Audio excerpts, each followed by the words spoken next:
We're here at the Buzz Center at Bio 2014, and I'm talking with Sam Werthheimer, the Chief Investment Officer of Poliwogg. We're here to talk about crowdfunding. So Sam, we've heard about crowdfunding via things like Kickstarter.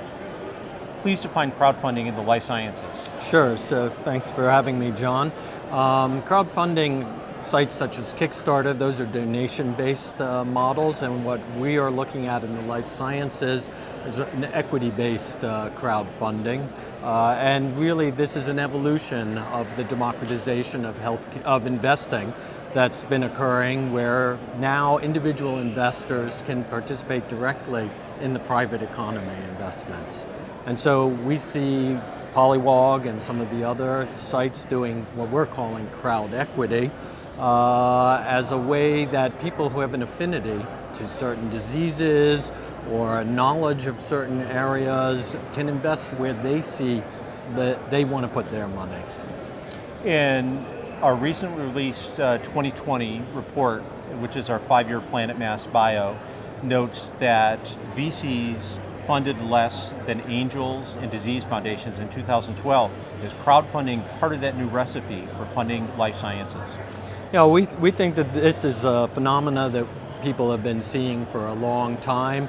You've heard about the valley of death, I imagine, in the biotech sector, and that's because the early stage investors, be it the NIH or medical foundations or the angel communities, they've been able to fund a company to a certain point in its development, and then the venture capital industry or the pharma and large biotech companies, they would pick up funding at a later stage. Now, unfortunately, the chasm between the early stage investors and when the venture capital funds are willing to invest has grown, and so the valley of death seems to be expanding.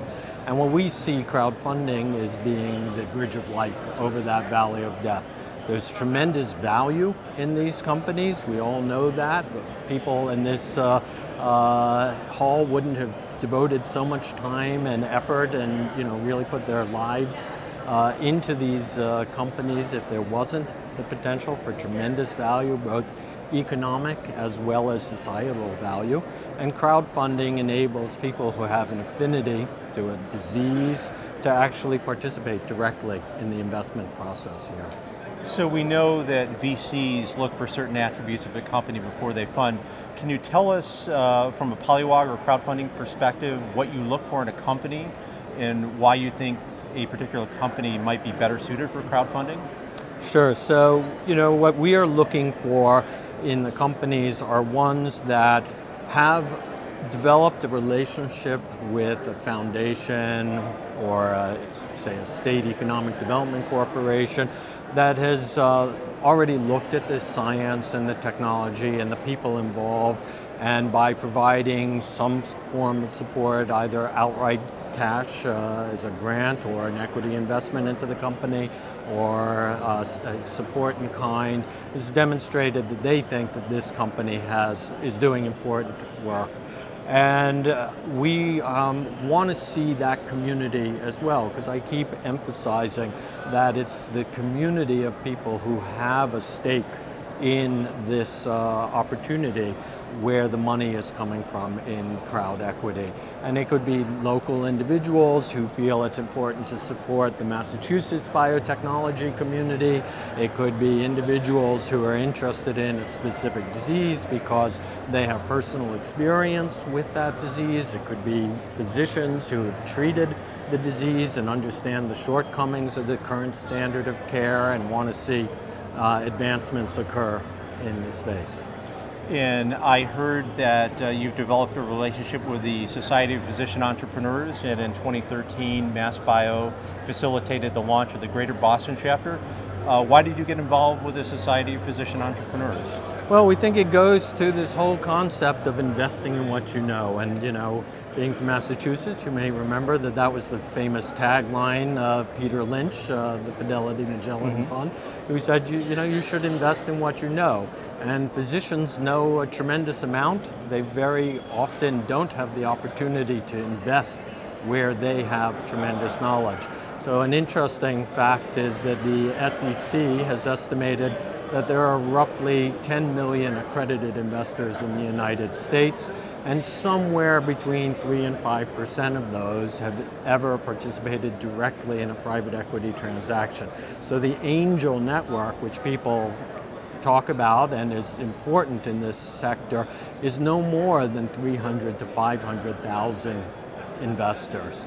And we think that there could be as much as 20% of the accredited investor population who would be interested in investing. Many of those are physicians.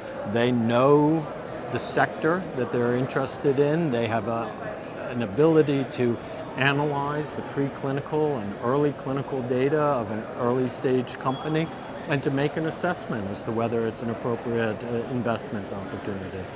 I agree wholeheartedly that the valley of death is grown wider. And last question, if I was an entrepreneur, please make your pitch to me about why I should use crowdfunding to raise money. Well, we think crowdfunding is a fantastic option for the entrepreneurs. We think it gives them a connection to a community that they haven't been able to access. It gives them continued control over their company as opposed to being at the mercy of increasingly small number of venture capitalists who control relatively larger amounts of money in the sector. Crowdfunding enables the entrepreneur to reach out to a greater number of people and to get investment from those individuals. I look forward to hearing more about crowdfunding and to hopefully work together. Thank you, Sam. John, we look forward to it. Thank you.